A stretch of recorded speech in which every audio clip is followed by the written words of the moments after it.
Hi, I'm Brianna and welcome to my channel. So in today's video, I'm going to be talking about my 2022 top 5 favorite TV shows in no particular order, and then my top 5 favorite movies in no particular order. Not all the things I'm going to list came out in 2022. In fact, most of them haven't, but these are things that I watched in 2022 that were my favorite things ever. Okay. So yeah, let's start with TV.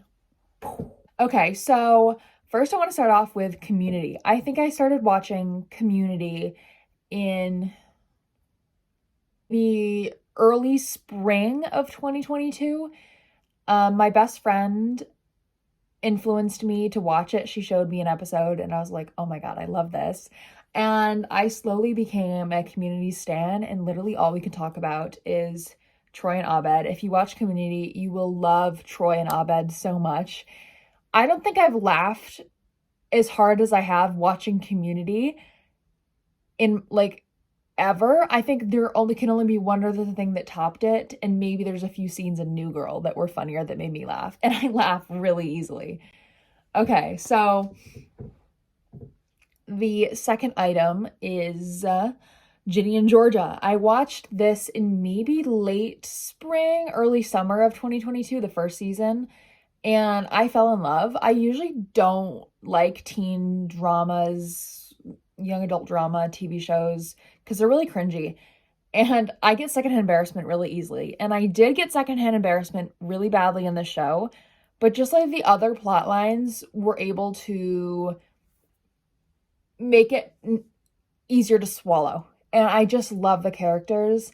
I love Georgia just so much. I just love her. You should give it a watch. I'm not promoting it at all, but I kind of am. So if Netflix wants to work with me, oh my God, that would be such a slay. But season 2 is now on Netflix. Another thing I watched this year was House of the Dragon, HBO. It's a sort of prequel to Game of Thrones. While I haven't finished Game of Thrones because, I don't know why. I don't know why I haven't finished it. Oh, yes, I do. I ruined it. I accidentally spoiled it myself. But House of the Dragon, it's really good. It's like a prequel to Game of Thrones. It's on HBO, and it's the Targaryen family history that's 150 years before the actual plot of Game of Thrones starts. It's really good. It is fairly gory. That's Game of Thrones for you. But the plot is incredible. Matt Smith is in it. The casting of the younger versions of the characters to the old versions is incredible. The pacing is amazing. I highly recommend it. All right, next thing I watched was She-Hulk, the Marvel show. I loved it so much. I'm a Marvel girly, like through and through. I've slowly become literally obsessed with Marvel. She-Hulk, I have to say, it's literally a quarter tier below WandaVision, maybe an eighth of a tier below. It's so good. Just if you haven't seen the Marvel shows, if you're gonna catch up on one, you're gonna watch She-Hulk. They just deal with womanhood and being a woman in this society so well, and they tie it in really great with Marvel plot. So it's they're taking on realer issues, but also having that sort of action and the superhero fights that we know and love. And Matt Murdock is in it. So it's not a spoiler anymore. Everyone already knows this, I think. If it is, sorry. But yeah, it was really good. Okay, the last TV show I'm going to mention here. If you didn't think I was going to say this, whatever. But if you guessed this, you should subscribe. Yeah. Anyways, but the last show that I loved and was just an all around staple of my year once it came out was Stranger Things season 4. Oh my God. I'm never gonna forget the moment in my life when I watched Stranger Things season 4. Whenever the last 2 episodes came out, I wasn't at home. I was in Georgia visiting family, and I was sitting there watching them just crying, sobbing, every episode, crying, not knowing what's gonna happen next. I'll never forget how I felt at that scene. like running up that hill, that scene, I'm never going to forget it. Like it changed my life.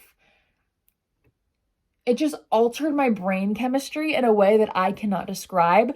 Like all the TikTok edits of like Eddie and everything after was just like an immaculate time period. Like I love Stranger Things so much. Like I grew up with it, literally. My whole teenage years and more was filled with Stranger Things, and I love it so much. I love the characters, I love the cast. I just love it so much. If you haven't seen Stranger Things, you should watch it now. It's not too gory.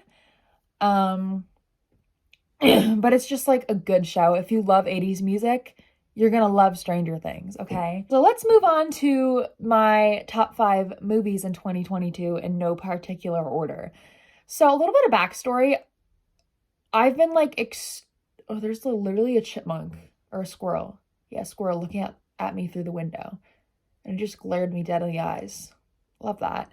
So a little bit of backstory here. This past year, I was like, holy crap, I am so uneducated on movies. I've barely seen like any classics, and I really wanted to fix that, and I'm currently fixing it. But the first movie that I watched and is now one of my favorite movies of all time, Shawshank Redemption. I've never seen it, and this is funny, but I heard Sam and Colby mentioned that movie when they were touring the prison, that the movie was like had some scenes shot at. I was like, oh, I should watch this. And I did. And I was like, this is one of the best movies I've ever seen. I have ADHD, if that isn't already obvious to you. But there's a lot of films that can't quite catch my attention. So I'll watch it. I'll like wait a few days and go back, or sometimes months. So with Shawshank Redemption, I was able to sit through the whole thing and not like get distracted and want to go on my phone or save it for later. And movies like that are just like that. I love those kind of movies. Okay, the next movie I watched this year, you guys are probably gonna be shocked, but I watched the Titanic and I loved it.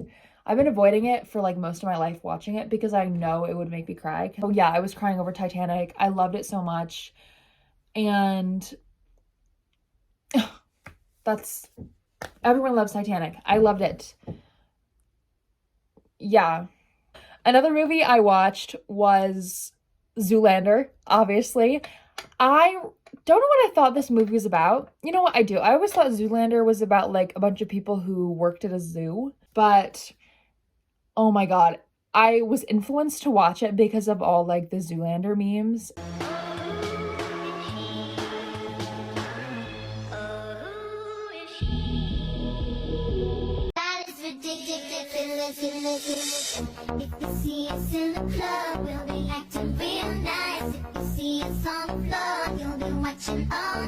And best decision ever. Oh my God, I loved everything about it. And there's some moments I was just like, but yeah.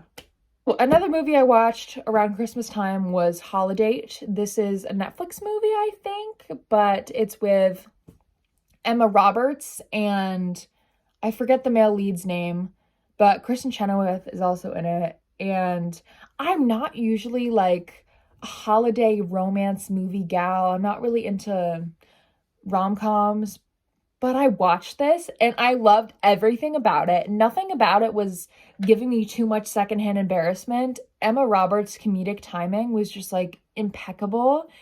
And I just love the storyline. The pacing was great. I'd say this movie is fairly ADHD friendly. Yeah, so I really did like it. It was really good. Yeah. The last movie I saw that I really liked was Remember the Titans. It's a sports movie. If you know me, you're like, girl, since when do you like sports movies? Now, let me tell you something about sports movies. I've discovered that they're my guilty pleasure. If I was on the Glee episode of Guilty Pleasure, there would be an entire storyline based upon me liking sports movies. And you would know, if you've seen Glee, you would understand. But anyways, I just love the camaraderie and like emotions you experience in a sports film. Can I just say the genre of like emotional drama movies from like that came out in like the 90s to like very early 2000s are some of the best movies you could ever fucking watch. And they're just like, oh, they're so good. They just pull at your heartstrings in the best possible way. Right.